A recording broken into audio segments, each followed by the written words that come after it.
I believe the Kansas City Chiefs will go 11-6 this year. They will finish second in the AFC West. 11-6. I know that's something that people are like, what's going on? This is a team that has been to 2 straight Super Bowls in a row. And I think they're going to take a step backward this year. Not a massive step backward. They're still going to be a playoff team. And of course, by the way, anytime you get into the playoffs and you have Patrick Mahomes on your football team, you have a shot at a Super Bowl. Patrick Mahomes is a cheat code. Anytime you have him, it's possible you could get to the final destination. And I got to say, I really like the moves that KC made to try and rebuild their offensive line. They cut both of their tackles, Eric Fisher and Mitchell Schwartz, after last year. I was surprised. I was like, oh my gosh, that's a big deal. Then they traded for Pro Bowl, used to be right tackle, now left tackle, Orlando Brown from Baltimore. It was a steal. What a great move. They got a good left tackle, a Pro Bowler, in exchange for what will be, they gave up a late, they're going to, it's a first round pick they gave up for Orlando Brown. The fact that KC was able to give up a late first round pick for a starting left tackle who's really good, bravo, what a great trade there. Now, even though I like the moves they made another one. They brought in left guard Joe Thuney from the Patriots, gave him a 5-year, $80 million deal. We might get to see Chris Long play later this year. He returned to the NFL, hoping to play for Kansas City. He's a veteran guard. Unfortunately, he is currently on the PUP list with a leg injury. He's out for the first 6 weeks. They signed center Austin Blythe. He's out 3 weeks. He will likely play when he gets back. That depends on how well rookie center Creed Humphrey does.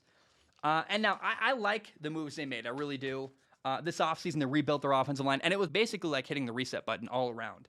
Now, the result, though, unfortunately, because of a couple of guys not being able to play, a couple of guys hurt, basically what you're going to get is 3 rookies playing on the offensive line week 1 for the Kansas City Chiefs, protecting Patrick Mahomes against a really good Cleveland Browns defensive line. Jadeveon Clowney, Myles Garrett. They're starting right guard Trey Smith. He's a rookie 6th-round pick. You're starting center Creed Humphrey. He's a rookie 2nd-round pick out of Oklahoma. And then the right tackle week 1 is Lucas Niang, a guy who opted out of his rookie year last year due to COVID. He technically is not a rookie, but it is his first year playing in the NFL. So I'm like, wow, you're a rookie in my book.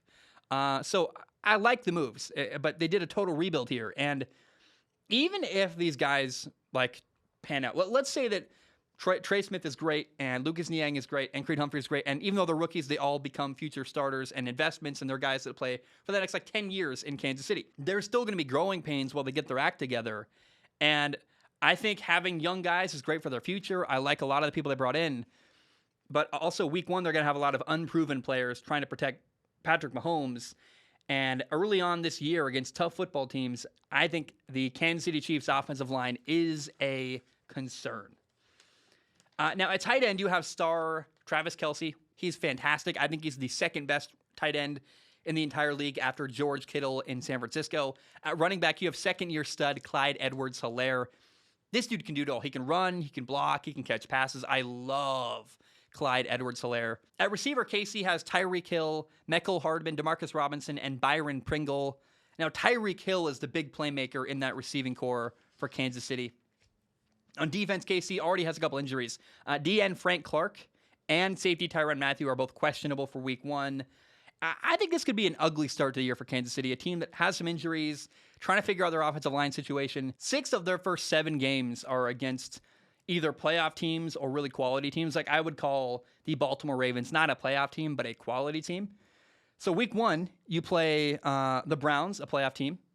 Then you play at the Ravens. That's a quality football team. Then KC plays week 3. The Chargers, a playoff team, in my opinion. They get a break for week 4. They play at Philly. That's neither a quality team or a playoff team, in my opinion. Week 5, they play the Bills. They come to Arrowhead, and that's a potential playoff matchup. Week 6, you play at Washington. They have a scary good defensive line. Week 7, you have at Tennessee. So I'm not saying they're going to go 2-5 to start the year.